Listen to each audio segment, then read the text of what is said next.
They told me hush, but I can't stay quiet. Eyes to the stars, my mind's a riot. They call me crazy, they call me wild. Alone in the sky, I'm searching high. Government lies, I won't comply. UFOs fly, and I ask why. The truth's out there, I'll find my way. No matter the cost, no matter what they say.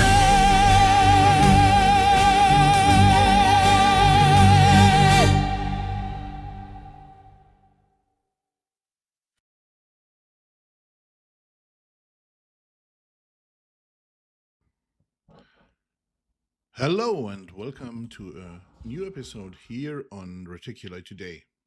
Today we are talking about a UFO case from 1987. A viewer asked me to do that, and I haven't heard about much about this incident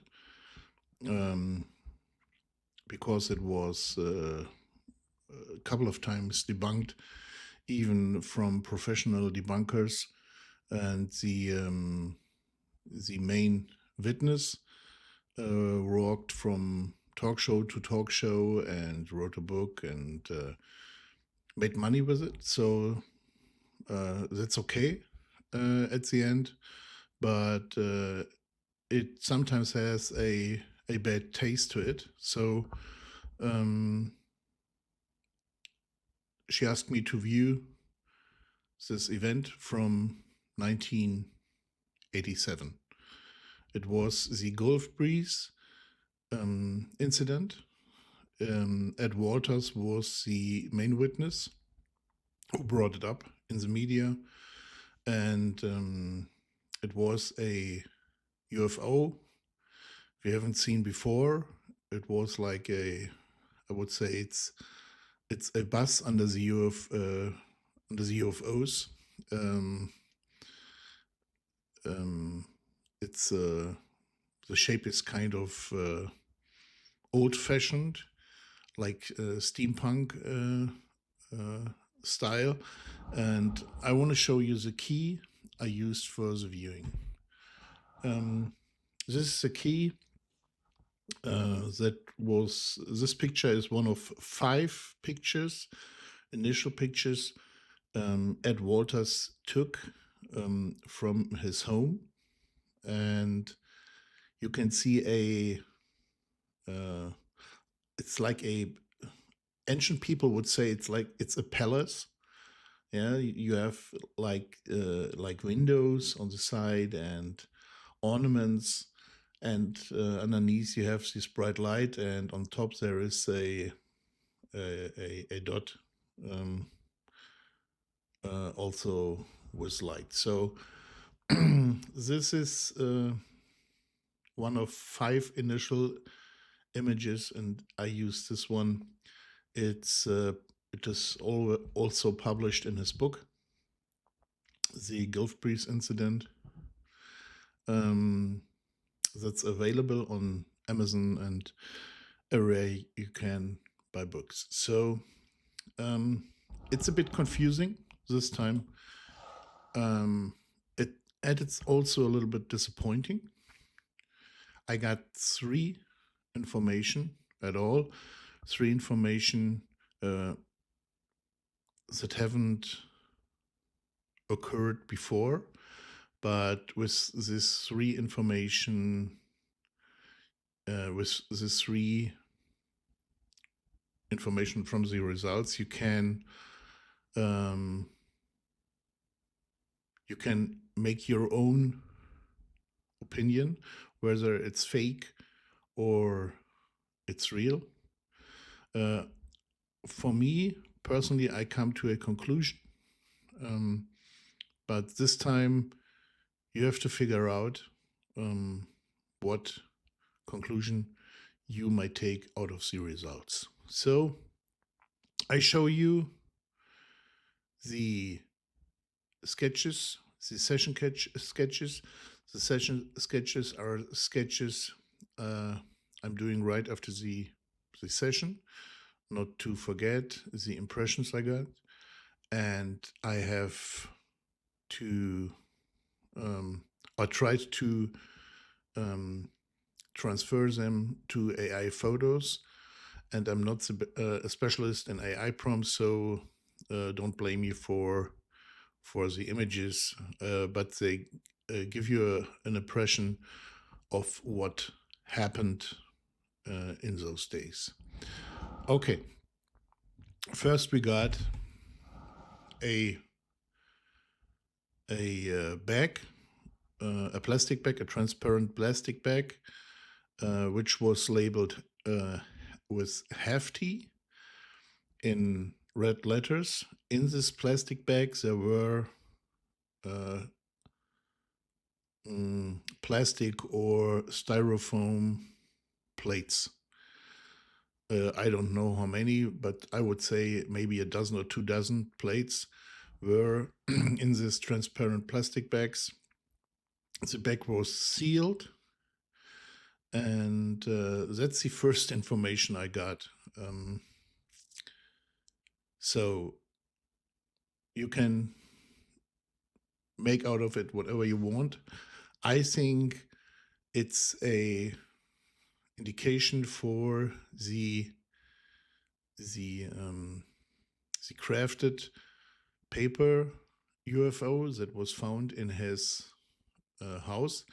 He moved out, to give you this as a background. He moved out of his house, and the house was empty for like 3 or 6 months, I don't know. And the new owner got on the attic, and he found this paper UFO, and that discredited him all the way. His whole story was dismissed as a fake. So what the first impression I got was a plastic bag, transparent plastic bag with a dozen or maybe 2 dozen styrofoam plates. So that was the first impression. And the next impression was 2 men, a white van. It was a commercial van, I would say, because it had no windows in the back. So I would consider it as a commercial van. 2 men were walking to his house, and one was carrying a black trash bag that was half full and probably lightweight. So it was easy to carry, and I generated a iPhoto, and it looks not exactly like that, but you can consider this as a good AI photo of the situation. The people were not overdressed, not well dressed, not in suits and black suits or whatever you might think. They were well dressed, and they were walking to his house with his trash bags. So you might think whatever you want of this situation, and maybe it has a connection to the first one I show you. I've shown you the transparent bag with the styrofoam plates. So far, and what I then got was an image of a female humanoid, I would say humanoid being. and this is directly connected to the UFO. And this is a bit confusing because it doesn't match the account of Ed Walters. He said the beings there were like little gray aliens with round head, no hair, big eyes. They too had big eyes, but if you would see them with sunglasses on the street, you wouldn't recognize them as alien beings. So this is my sketch, and you see these. I forgot. She had hands. I forgot this in this drawing. On the left side is, let me see, gray matte silver interior, blue eyes, human-like. I can't read the word next to the arrow. Human-like eyes, twice as big. So twice as big as our. Oh yeah, it was a blue suit. They were wearing blue suits, and I especially saw this female, and the hair was like not blonde; it was white. The hair was white, like a wall, like shark. It was white, not blonde. It wasn't gray; it was white. So the eyes were blue, and sometimes the AI is a little bit overcommitted, and I told you I'm not the best prompt writer. So this is what came out, and it gives you an idea of how this person or this being looked like. Less makeup, and the lips were smaller. And what I remember is there is a condition that comes with, or that occurs with on humans. It's a condition called microdontia, small teeth. She had small teeth, like a child. Small teeth like a child, but she was an adult. Like I would consider her as mid-20 to 30, but the teeth were kind of small, and the lips were not this big; they were smaller. The mouth was smaller. It was a small mouth, small lips, and they were pale. A little bit pinkish like, but not as red as it is here, because the AI prompted a photo with makeup. So it's not exactly, but it gives you an idea of the appearance. The eyes are pretty okay, so the size. Also the iris, it's like the iris I have seen, and yeah, these are the 3 facts I got from the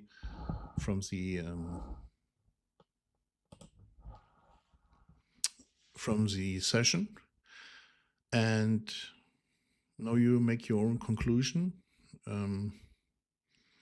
Since there is a crew involved in this incident, and it's probably not human, I would consider it as real.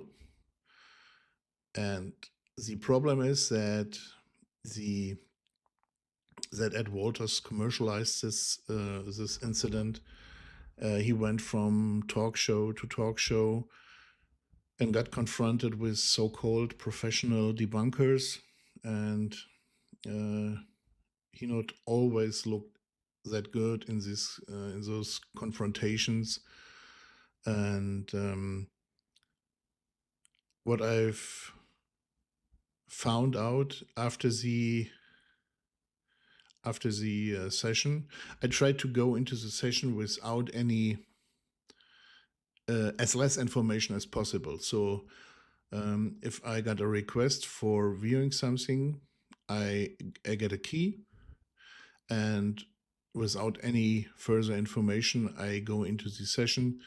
That's because you don't want to poison your memory or your consciousness with information to get your own information. And the information I got, for me, I would consider it as real. I would consider the two men with the trash bag are people who tried to discredit Ed Walters and his story.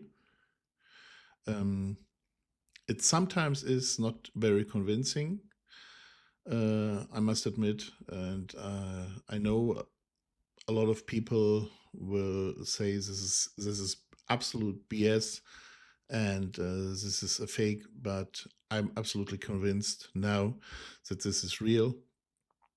And the only thing that's for me that's a little bit confusing is why do our informations differ between gray aliens and tall whites or Nordics, we would call them, maybe. I don't know. I don't know why this is. Maybe both were on the chip. That's a possibility. Maybe it was he made some stuff up afterwards. He was confronted, for example, with the fact that he said he was abducted, and he said he was never abducted. But later in his book, he published, I was abducted. So there are some information that doesn't make him look good. So, and his story. But initially, the first 5 images he took from the incident are real. So this is what I got for you today, and I hope to see you soon. And by the way, I never asked, or I rarely ask for it, but this channel is very limited in his reach. So if you want to view more content, you have to subscribe and leave a comment if you got a question or a different opinion. I'm always open to discuss if it's on a good if it's on a good friendly base. So I hope to see you next time. May peace be with you. Bye-bye.